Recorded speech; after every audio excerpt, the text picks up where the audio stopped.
क्या प्रेगनेंसी में आपको या आपके परिवार की किसी महिला को यही बताया है डॉक्टर ने कि आपके बच्चे की ग्रोथ कम हो रही है? आइए जानते हैं कि बच्चा यदि पेट में होता है तो इंट्रायूट्राइन फीटल ग्रोथ कम क्यों होती है, जिसे हम IUGR कहते हैं। वह होती क्या है, उसके कितने कारण हैं और उसको हम कैसे फिक्स कर सकते हैं। तो गर्भाशय में बच्चे यदि विकास प्रॉपर नहीं हो रहा है, समय से कम विकसित हो रहा है, तो इसके बहुत से कारण होते हैं।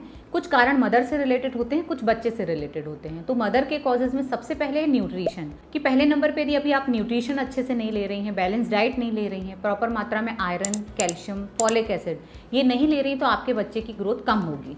माँ का ब्लड प्रेशर, यह भी एक बहुत बड़ा इश्यू होती है। गर्भ के दौरान यदि माँ का ब्लड प्रेशर बढ़ जाए तो IUGR के ज़्यादा चांसेस होते हैं। तीसरा पॉइंट, यदि माँ को गर्भ में डायबिटीज़ हो जाए, जिसे गेस्टेशनल डायबिटीज़ कहते हैं, इस समय भी ग्रोथ में बहुत अफेक्ट होता है बेबी, और इसमें भी IUGR की संभावना रहती है। कई बार मदर को ऐसी मेडिकल कंडीशंस होती हैं जिसके कारण बच्चे का ग्रोथ अफेक्ट होता है, जैसे कि जॉइंटिस हो जाना, सीवियर किसी प्रकार की क्रॉनिक इलनेस होना, मलेरिया होना, या किसी प्रकार का लंबा फीवर होना। कभी कभी माँ के यूट्रस में कुछ कंजेनाइटल अनोमलीज पाई जाती हैं, जैसे कि हम देख सकते हैं कि यूट्रस का शेप अलग हो, या फिर बाइकॉन्वेट हो, या दो भागों में विभाजित हो, या फिर इधर कुछ एनॉमली हो, फाइब्रॉइड हो, कोई इसमें मेडिकल कंडीशन हो जिसके कारण बच्चा ग्रोथ नहीं कर पा रहा है, तो ऐसी स्थिति में भी बच्चे की ग्रोथ प्रभावित होती है। कुछ कारण फीटस से रिलेटेड होते हैं, या जो गर्भ में बच्चा है उसमें कुछ प्रॉब्लम्स हैं, जैसे कि क्रोमोसोमल एनॉमलीज होना, बच्चे में जेनेटिकली कुछ डिफेक्ट्स होते हैं क्रोमोसोमल लेवल पे, जैसे कि डाउन सिंड्रोम है, और भी बहुत सिंड्रोमिक बेबी होते हैं जिसके कारण बच्चा IUGR या ग्रोथ रिटार्डेशन में जाता है। जब बच्चे को ग्रोथ रिटार्डेशन होता है तो एनोमलीज में हमें हार्ट डिफेक्ट्स दिख सकते हैं, बच्चे के ब्रेन डिफेक्ट, स्पाइनल कॉर्ड के डिफेक्ट्स,